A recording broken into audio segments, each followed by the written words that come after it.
ये देखिए इसमें गैस बिल्कुल ही नहीं है। R32 इसमें गैस प्रेशर है।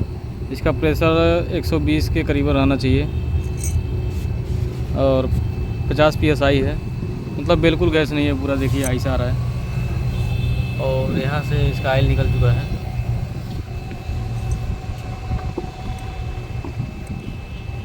तो मिलते हैं बनाने के बाद इसको।